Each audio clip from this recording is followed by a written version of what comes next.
সারাদিন মেসেঞ্জার ব্যবহার করেন অথচ মেসেঞ্জারের এই গোপন ট্রিক্সগুলোই আপনি জানেন না। আজকের এই ভিডিওতে মেসেঞ্জারের অসাধারণ 4টি ট্রিক্স অ্যান্ড টিপস দেখাবো, যেইগুলো দেখার পরে আপনার ফোনের মধ্যে আপনার মেসেঞ্জারে অ্যাপ্লাই করার পরে আপনি কিন্তু মেসেঞ্জারটাকে আরও এক ধাপ এগিয়ে নিয়ে যেতে পারবেন, আরও উন্নতভাবে মেসেঞ্জারটাকে আপনি ব্যবহার করতে পারবেন। তো কী সেই সেটিংস, সেটাই কিন্তু আজকের এই ভিডিওতে দেখাবো। তো চলুন আমরা ভিডিওর মূল কাজে চলে যাই, ভিডিওটা শুরু করা যায়। তো আমি ভিডিওর মূল কাজে চলে আসলাম। এখন মেসেঞ্জারের অসাধারণ সেটিংসগুলো দেখানোর জন্য আপনি প্রথমে আপনার ফোন থেকে মেসেঞ্জারে চলে আসবেন।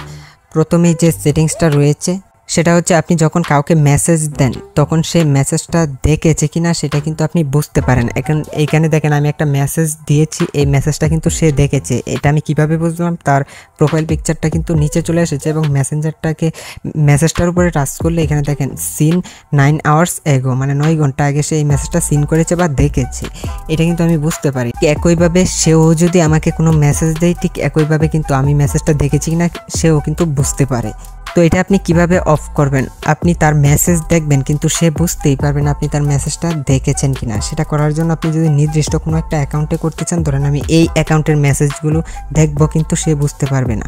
এর জন্য আমি এই অ্যাকাউন্টটাতে আসার পর উপর থেকে এই আইকনটাতে টাচ করে দিব। টাচ করে দেওয়ার পরে নিচের দিকে চলে আসবেন, তারপরে এখানে দেখতে পারবেন রেড রিসিভড, এই অপশনটাতে টাচ করে দেবেন, এটাকে অফ করে দিবেন। এটাকে অফ করে দেওয়ার পরে দেখেন এখন সে যতই মেসেজ দেখ আমি দেখেছি কিনা সে কিন্তু বুঝতেই পারবে না।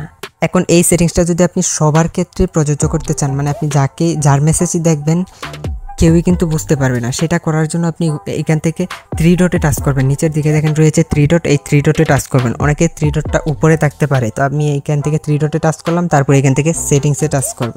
সেটিংসে টাচ করে দেওয়ার পরে একটু নিচের দিকে চলে আসবো। নিচের দিকে আসার পরে এখান থেকে প্রাইভেসি অ্যান্ড সেফটি অপশনটাতে টাচ করব। টাচ করে দেওয়ার পরে এখান থেকে দেখেন নিচের দিকে রয়েছে রেড রিসিভড, এইখান থেকে রিড রিসিভড অপশনটাকে যদি আপনি অফ করে দেন তাহলে কিন্তু যেই মেসেজ আপনি দেখার পরেও কিন্তু সে বুঝতে পারবে না। তো এই অপশনটাকে আপনি অফ করে রাখবেন, তাহলে কিন্তু সে বুঝতে পারবে না।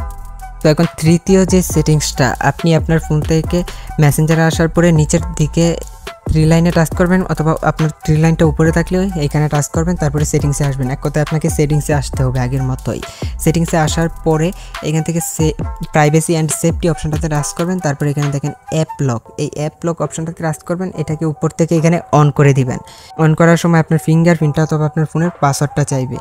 ফোনের লকটা অথবা ফিঙ্গারপ্রিন্টটা দেওয়ার পরে এরকম একটা অপশন শো করবে, এখান থেকে আপনি প্রথমটা সিলেক্ট করবেন, তারপরে আপনি ব্রেকে চলে আসবেন। এখন আমি কেটে বের হয়ে আসলাম। এখন আমি যদি মেসেঞ্জারে যাই, দেখেন অলরেডি কিন্তু লক শো করছে। এখন আমি এখান থেকে লকটা দিলেই কিন্তু আমি মেসেঞ্জারে প্রবেশ করতে পারবো, এছাড়া কিন্তু আমি প্রবেশ করতে পারবো না। সঠিক লকটা বা ফিঙ্গারপ্রিন্টটা দিলেই কিন্তু আমি প্রবেশ করতে পারবো।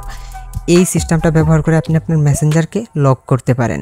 তো এখন সর্বশেষ যে সেটিংসটা, সেটা হচ্ছে আপনি যখন মেসেঞ্জারে আসেন তখন আপনার ফ্রেন্ডদের মধ্যে কারা কারা অনলাইনে আছে সেটা কিন্তু আপনি এখানে বুঝতে পারেন। তাদের এখানে কিন্তু একটা গ্রিন টিক দেখায় বা গ্রিন একটা ফুটার মতো দেখায়, এটা দেখে কিন্তু আপনি বুঝতে পারেন যে সে অনলাইনে আছে। ঠিক একইভাবে আপনি অনলাইনে থাকলেও কিন্তু সে বুঝতে পারে।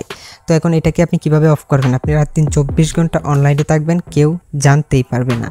এমনকি আপনি কখন অনলাইনে ছিলেন লাস্ট সেটাও কিন্তু দেখাবে না। এটা করার জন্য আপনি একইভাবে আবারও সেটিংসে আসবেন। সেটিংসে আসার পরে এখান থেকে অ্যাক্টিভ স্ট্যাটাস, এই অ্যাক্টিভ স্ট্যাটাসটা আপনি বন্ধ করে দিবেন।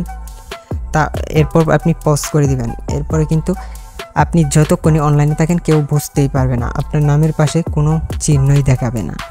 তো আশা করি বুঝতে পেরেছেন মেসেঞ্জারের গুরুত্বপূর্ণ এবং অসাধারণ 4টি টিপস অ্যান্ড ট্রিক্স। তো বন্ধুরা, ভিডিওটা দেখে যদি একটু উপকার হয় অথবা ভালো লাগে তো অবশ্যই সাথে থাকবেন। দেখা হবে নতুন ভিডিওতে। ধন্যবাদ এতক্ষণ সাথে থাকার জন্য।